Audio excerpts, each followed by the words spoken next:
Chapter 18. By the time they opened the third crate, the group had learned the value of keeping the men in the feeder cage for an hour or two to clear their heads of the last effects of the supposedly short-lived sedative. The second man to go in was a drunkard rather than an addict. Everything about him seemed to shake or twitch, starting from his slack facial muscles to his continuously trembling hands and the jiggling gut that encircled his midsection like an overfilled balloon. Despite his yearning to get on with it, Damon heeded the advice of the two bioengineers and let the man sit inside the feeder cage for quite some time. Besides, it was apparent from the way he kept staggering against the sides of the glass cage that the sedative had hit him harder than it had the first man, probably because of the alcohol residue in his system. If the chunky man hadn't been sleeping it off in the crate for nearly a week in between his capture and the completion of Mozart's enclosure, Damon would have sworn that the guy was still stone drunk. Nevertheless, at the last instant, the survival instincts kicked in, and the captive gave it his best shot. Feeble, short-lived, but enough of an effort and a lucky aim to make Mozart shriek with anger. When the charge from the electro-stun rifle hit him full in the face, the sound was like white fire, sending heat racing along Damon's nerve endings as he closed his eyes and let the sweet euphoria take him, until the man with the pot belly and thinning white hair met his final fate in the claws of the alien. Captive number 3, while free of any after effects from the medication, was a coward and would have been an utter disappointment had not his screams had a pitch completely different to his comrades'. Tall and thin, with dirty brown hair that curled onto his neck and muddy brown eyes that seemed unable to focus, he died the quickest of them all. His lisping breaths and shrill voice spiraled through the microphones to meld with Mozart's music until, with unaccustomed humor, Damon thought the man and the alien were yodeling together. Their victim refused to leave the cage, and the only reason the outer glass walls weren't smeared with blood and body matter was Mozart's disinclination to squeeze into it. Instead, one long, ropey arm, ending in a taloned hand, shot through the door and dragged the cowering man out. It was difficult, but they decided to wait a full 24 hours between each kill, wanting to keep the alien's appetite just this side of hungry. Damon fretted, but the bioengineers insisted, worried that too much food in a short period of time would make Mozart lax and leave him open to permanent damage from the electro-stun. When Darcy pointed out that they knew nothing about the prisoners or their pasts, and that any one of them could be a former military man and know the creature's weak spots in battle, Damon acquiesced. With so far to go on the project, he didn't want the alien severely injured, or worse. Starting over was something he instinctively knew Sin Sound would not do if Mozart were killed. Damon spent the time between the mini-combats as productively as possible, constantly plugged into his headphones and working the controls at the recording console as he mixed Mozart's frenzied harmonies with the mood-shattering pieces he'd selected. Because the last one had been such a disappointment, to Damon, the overnight interval felt more like a week. When Ahiro opened the crate, however, it was obvious the wait was going to pay off. The man inside was clearly the best of any of them so far. If his actions were on track with his appearance, he was going to be the prime candidate to substantiate Darcy's reminder that any one of these so-called street hoods might have been professionally trained. Of average height, this man was nonetheless superbly muscled. Beneath a thick, shaggily cut head of blonde hair, he was square-jawed, his face and hands streaked with dirt.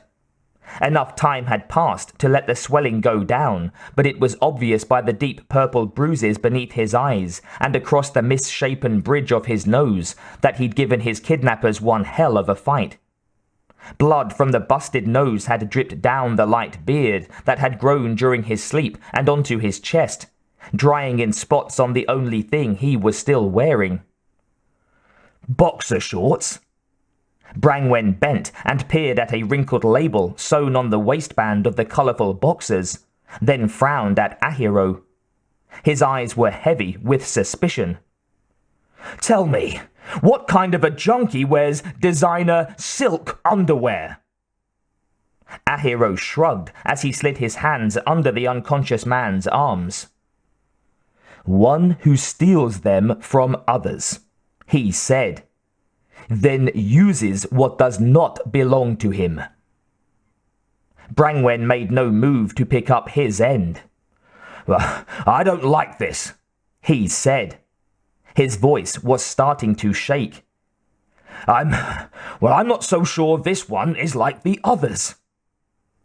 Ahiro glanced at Damon and made no move to release the captive.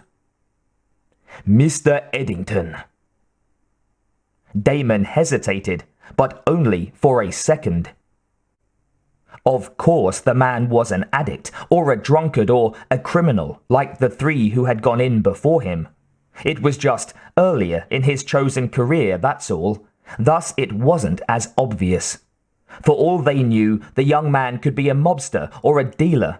Perhaps he was one of the thousands of loan sharks who fronted money to people down on their luck, and then brutalized them with impossible payback rates that compounded daily. "Don't be absurd, Michael," Damon said briskly. "Here." He pulled off his headphones and dropped them on one of the console's shelves. "If you have a problem with putting him in, I'll help Ahiro do it." 10 seconds of pulling and carefully positioning, and Ahiro and Damon had the blonde-haired man in place within the painted square on the floor. Without waiting for further argument, and working with Brangwen all this time had taught him that the older man could drag a disagreement on for days, Damon reached over and pulled the lever that lowered the 3-sided glass cage after Ahiro ripped the tranquilizer shunt free. With a whine of hydraulics, the compartment settled onto the floor and locked into place within its grooves. Damon rubbed his hands together, then cracked his knuckles as he stared down at the immobile form inside. Now all we have to do is wait for him to fully wake up. "Well, I still say—" Damon did his best to ignore Brangwen when he tried to follow Damon back to the recording console, effectively cutting off the bioengineer's words by slipping the headphones back on and conspicuously sliding the volume lever up. His wager was that the older man hadn't a clue about when the console was on or off was true, and now all he heard in his headphones was Mozart hissing in anticipation within his territory, responding to the whine of the hydraulics. When Brangwen gave up trying to get his attention after a few minutes, Damon switched to his SynDisc recording of Hofhannes with relief. Running mini-experimental mixes of Mozart's music and selected cuts from those of the old masters was so routine now that he could easily keep an eye on Brangwen, Vance, and Ahiro without destroying his concentration while the prisoner slept off the last dregs of the sedative. "He is ready." "What?" Ahiro's voice startled Damon out of the light doze into which he'd fallen. Despite the delays between battles, Damon had, as usual, found time to catch only a nap or two, and those were right here, head down on the console. There were so many recordings to make, so many glorious noises to mix. He couldn't risk missing any more than was absolutely necessary. Especially now, when he was so close to getting down the perfect mesh of alien sound and human voices, backgrounded by a tapestry of finely seasoned classical drama. When he scanned the clock display, Damon realized almost an hour and a half had passed. The SynDisc recording in his earphones had long run its course, and he was back to the sounds that filled Mozart's cage. The breathy hiss of alien respiration, the occasional chalk-on-blackboard squeal of his nails across a stained floor, pitted with the cracked remains of those who had come to visit. "How long has he been up?" Damon asked in a cracked voice. He'd had a portable desk divider brought in to separate him from the constant distraction of Mozart's chorale, as well as the continual motion of the others. Now he saw that Ahiro had moved it back against the wall, giving him a clear view of Mozart behind his sturdy glass wall, and the captive, so far oblivious to Mozart's existence.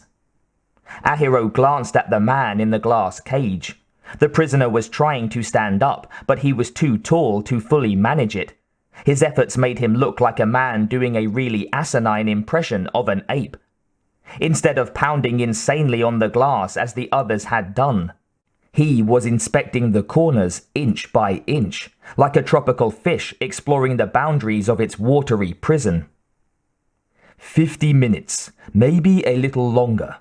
I made Brangwen and Vance leave the main room so he wouldn't freak out so quickly. Damon nodded. It was a good plan, and one they should have employed earlier. The longer their test subjects beat on the walls of their cage, the wearier they were apt to be when they had to face Mozart. One of them had bloodied the knuckles of his hands just trying to break through. "Tell them that they can come back in," Damon instructed. "He looks awake enough to me. Besides, physically, he is the best yet." Ahiro nodded. In under 5 minutes, the apiary lab was again running normally. Damon was readying his console, Brangwen was monitoring his data output, charts and computers, and Vance was jotting notes on her computer pad, frantically trying to keep pace with what she perceived to be an ongoing monumental event. At that notion, Damon couldn't help smiling. Darcy Vance seemed to think anything and everything that had to do with Mozart was some kind of commemorative event. Their latest specimen was still surprising them. Instead of screaming uselessly at the glass, they always kept the speakers turned off until it was time to give instructions about the electro-stun rifle. He seemed to be trying to carry on a conversation with whoever came close enough to the glass for him to think they could hear. Like the others, he had no idea that no one could hear him, and the angle of the cage and door prevented him from seeing the waiting alien. Finally, they were ready. Damon had taken extra time on this one, and while he liked to think that every instance in which he'd recorded Mozart had been his best effort, every session taught him something he hadn't known before. Some new way to combine an alien scream with the sound of a shrieking violin, a just-so clash of cymbals. From his position in front of the recording console, he nodded at Ahiro and the others and flipped the switches to on. As Damon joined them, the remainder of the group gathered around the cage and stared at its occupant. The man inside had given up his efforts at communicating for the time being, and now looked back at them expectantly. After the excitement of the first time, Damon had let Ahiro take the burden of explaining to the subjects just what was demanded of them. But this time Damon decided he would do it. He expected a better-than-average battle from this one. Perhaps watching the fight would infuse something extra into the mixes he created later on from the sounds. As Ahiro toggled on the speaker to the cage, Damon began relaying the matter-of-fact instructions to the man inside. Your attention, please. You see that there is a metal door behind you. In a few minutes, we are going to open it, and within reach on the other side is a weapon called an electro-stun rifle. It is charged, but not lethal.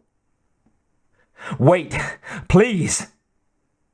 Through the low-quality speaker on the feeder cage, the captive's voice sounded hollow and small, warbly, as though he were shouting to them from an underwater well. Damon ignored him. He'd hardened himself some time ago against the pleas coming from the prisoners, and this man was no different from the others. Better fed, perhaps, but beyond that. When the door is open, you will find that there is an alien on the other side. Unless you defend yourself, the alien will destroy you immediately. To stay alive, you must exit the cage in which you are now and enter the area beyond it. Pick up the weapon and use it as necessary to get to a series of tunnels on the other side of the enclosure. The alien will be between you and the tunnels." "Wait!" the man said again. Damon looked up in surprise. By now, most of the men had resorted to hysteria, but this guy wasn't giving in. "You don't know who I am. If it's money you want, look, I work for MedTech. They'll pay any ransom." "In the tunnels are areas that are too small for the alien to climb into," Damon said, interrupting him again with a confidence he suddenly didn't feel. "In those sub-tunnels, you will be able to rest and plan your strategy. Estimated time to reach those tunnels is about 5 minutes, and if you do so without sustaining a mortal wound, we will incapacitate the alien, remove you from the cage, and release you." It was a lie, of course, and one that continued to infuriate Brangwen, but without motivation, the belief that survival was at least possible. The danger existed that the subject might not bother to fight until instinct forced him to do so. By then, Mozart would be all over him. "Listen to me, please! Look, don't do this! I'm far more valuable to you alive! I'm the chief operator—" "You know, he does look familiar. I think I've seen him before," Vance said suddenly, her words unintentionally drowning out the rest of the man's sentence. Brangwen's voice was almost at panic level. Perspiration was beginning to slide down the sides of his chunky face. "I told you he doesn't seem like an addict!" Then Ahiro did something he'd never done before, and it was a damned good thing everything was set on automatic at the recording console. Without waiting for the go-ahead from Damon, he stretched past the musician and flicked the switch that opened the door separating the feeder cage from Mozart's enclosure. The man inside whirled, and whatever he had planned to say to further convince them to free him was lost forever as the hydraulics pulled the steel door aside. As they knew he would be, Mozart was already waiting on the other side, the faintly greenish saliva dripping from cruel, white teeth. "Oh, Jesus!" Brangwen whispered. His hand went to his mouth. "We've really done it this time!" "Mr. Eddington," Vance began to stammer. I don't think—" As Damon looked over at Vance in surprise, Ahiro's chilly voice overrode her words. "At this point, all your doubts are irrelevant." Unwittingly emphasizing Ahiro's words, the man inside the cage shouted in fear and leaped into Mozart's domain. He feinted to the right, and the alien moved with him, like a gangly grasshopper trying to walk on its hind legs. Sliding to a stop, the captive dodged backward, his lighter weight and better balanced frame carrying the move smoothly as Mozart's longer limbs tangled and flailed for stability. Barely a double heartbeat had passed, and the captive had the electro-stun in hand and was bolting for the tunnels. Mozart hissed in frustration, mouth yawning. Angling across the reconstructed area, the alien's longer stride easily placed him between his prey and the round hatchway that led, or so the prisoner thought, to freedom and eventual release. Running, the bulbous head reaching. The blonde-haired man spun and gave Mozart a full blast from the stun rifle from less than a foot away. Mozart had never been zapped that close. The charge hit him square in the center of the area just above his teeth, and Damon could have sworn he saw the creature's head glow from it. The scream of agony that came out of Mozart's mouth made Damon gasp for breath as his fingers slid against the feeder cage's outer glass. "Oh, listen to that!" he whimpered. "So passionate, so exquisite!" As the rest of the team crowded close to the window in an effort to see the fate of the man inside, Damon wobbled back to the recording console to check the equipment, the alien's scream still reverberating in his head. By the time he crossed the short distance, Mozart had already screamed twice more, and Damon felt like he was teetering on overload from the sheer splendor of the homeworld beast's howls. "I think he's going to make it!" Brangwen shouted excitedly. "No, he will not." Damon shuddered and readjusted the speaker balance, then glanced back at the others. Vance was alternating between watching the mini-war within the cage and scowling at Ahiro. "What do you mean, no, he will not?" she demanded. "How can you know that?" "Because I used the remote control to reset the parameters on the electrostun rifle," the Japanese man said in a matter-of-fact way. "You what?" Damon exclaimed. "Damn it, why? Now the battle will end too soon!" His hands flew over the console as he jerkily tried to keep track of the man being hunted by Mozart. Brangwen was as furious as Damon had ever seen him. "Well, then we'll have to gas them both!" he shouted. "Well, this time you've gone too far!" His face was red and his hands were balled into fists as he turned to race back to the medical control console. Inside the enclosure, Mozart gave another shriek, this time not as loud. To everyone's amazement, Ahiro stepped bodily between Brangwen and the console panel. "Dr. Brangwen, if you try to turn on the gas, I will be forced to do whatever is necessary to prevent that." You're what?" "I have my orders." "He's in the tunnel!" Vance shouted. Her hands were pressed against the glass, her nose almost on its surface as she tried to see. "Now Mozart's going after him." "Damn you! What orders?" demanded Brangwen. His face was almost purple. "On whose authority? Step aside!" "I am sorry," Ahiro said. His face was expressionless. "I cannot do that." Brangwen made a move to go around, and Ahiro's hand landed on his shoulder. He did something with his fingers, the slightest of movements, and Brangwen cried out in pain. "If necessary, I will kill you." Now both Damon and Vance gaped at him.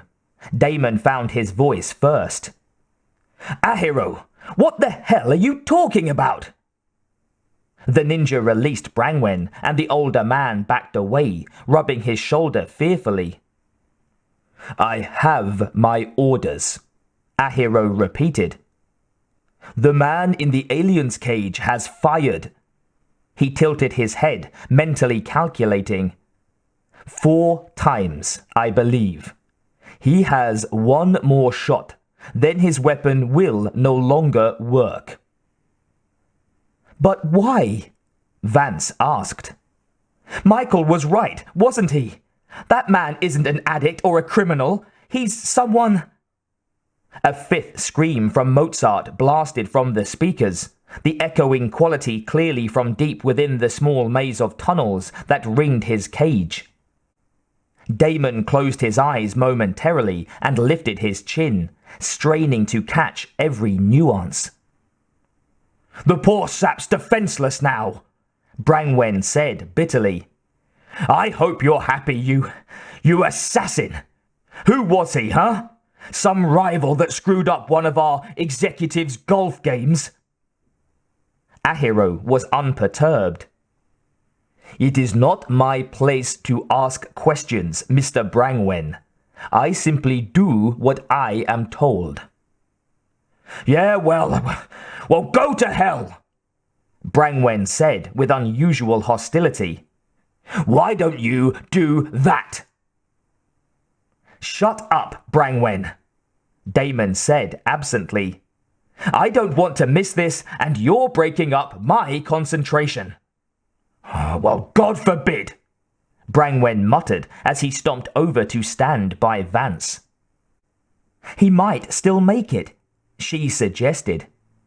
"If he gets to our—" But a succession of high, tormented screams killed their final hope.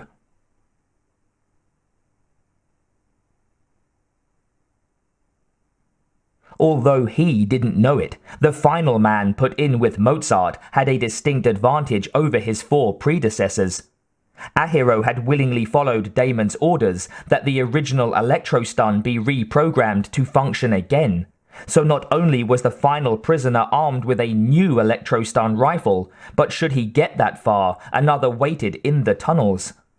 Unfortunately, his competence at the survival game was only a notch above the subject who'd chosen to meet death by staying inside the glass cage.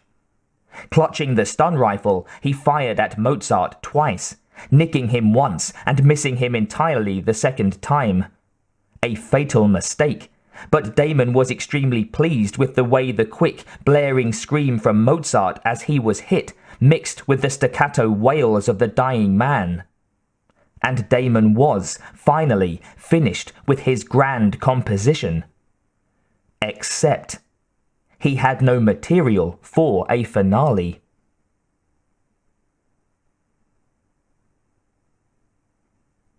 In the days that followed the death of the last man, Brangwen avoided unnecessary conversation with Damon and ignored Ahiro altogether. The idea that the elderly man thought he was making an impression on either of them with his behavior made Damon laugh to himself. Did he really think that it mattered to Ahiro or him what Brangwen did? Ahiro had his own agenda, and Damon didn't care to know it. Damon's own goal, his Symphony of Hate, was so close to completion that he could almost wave his arms and see the finest of Sin Sound's recording equipment adding the ferocious alien screams to the imaginary rows of orchestra instruments and musicians that would, or should, perform the rest of the composition. That was the only part of the dream that made Damon sad. How very unlikely it was that he, or any of them, would ever see a live performance by an orchestra. The few that still existed were populated mostly by androids. Mindless, dull, not a shred of creative DNA in their cells. The mere idea made Damon shudder. The finale.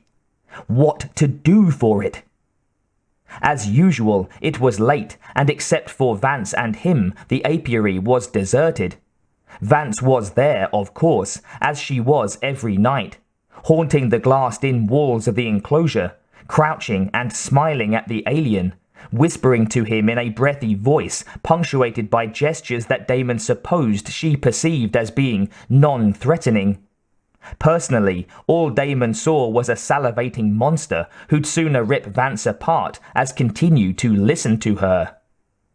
Yet, what if he was wrong about Mozart's inclinations, and Vance turned out to be even moderately correct in her hypothesis? Anyone with half a brain could see that, somehow, the alien always recognized her. While no one and nothing had been said about what would become of this project after Damon was through with his composition, already he was finding himself wanting to make more. The Symphony of Hate had been intended as his last work, but the sounds were so superb, so superior to anything contained in his prior mixes, that Damon couldn't help speculating that Sin Sound might let him keep the alien for future use. Of course, a lot would depend upon how well his Symphony of Hate masterwork sold in the stores and in the clubs, but he would deal with that bridge when the time came. The dreams were there, but right now he still had this finale business to contend with. What was missing? Damon pondered the question long and hard, and it was watching Vance's never-ending efforts to communicate with the alien that made Damon finally pinpoint the elusive missing component. Thus far, nearly every sound that Mozart had uttered had been connected to pain and unenlightened rage. The creature had no idea of what either notion meant, but did both out of undiluted instinct. The missing element was so common, so rudimentary, that it had been staring Damon in the face the entire time. What Damon needed was a sense of compassion, of intimacy, neither of which the alien could feel. Or could he? There she is, Damon thought as he stared at Darcy Vance.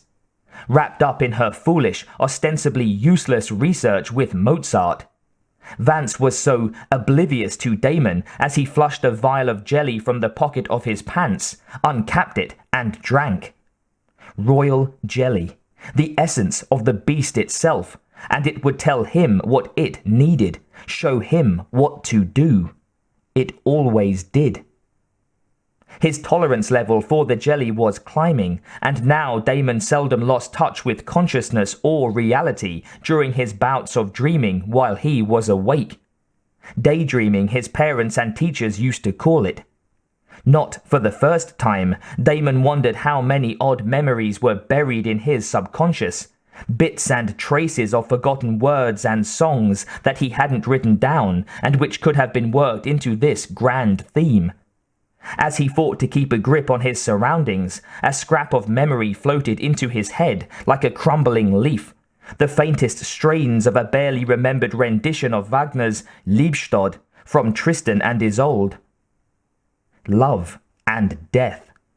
Love was a concept unknown to Mozart, as alien to him as most of his biological makeup still was to humans. Did he feel attachment for anything? Anyone? Most bioscientists and bioengineers scoffed at the theory, but some, like Darcy Vance, still speculated. And wasn't it true that with one person, Mozart was closer to affection, or what passed for that emotion in the mind of a homeworld creature, than with anyone else? The thing that was missing, Damon realized, watching through slitted eyes as Darcy Vance moved around the apiary, was true loss, the pain of something treasured, now gone forever. So far his composition was a melody of ignorant rage and instinctive bestiality, but to make the public he so despised truly hear it, he would have to do something to bring Mozart to the kind of anguish the creature had never expected existed. Damon blinked and suddenly saw himself as Vance might, eyes dark with fanaticism, tracking her every movement around the lab, watching her as she watched the alien, and it in turn watched her. A ménage à trois of hunger and obsession. Liebestod. Damon thought again. Love, death.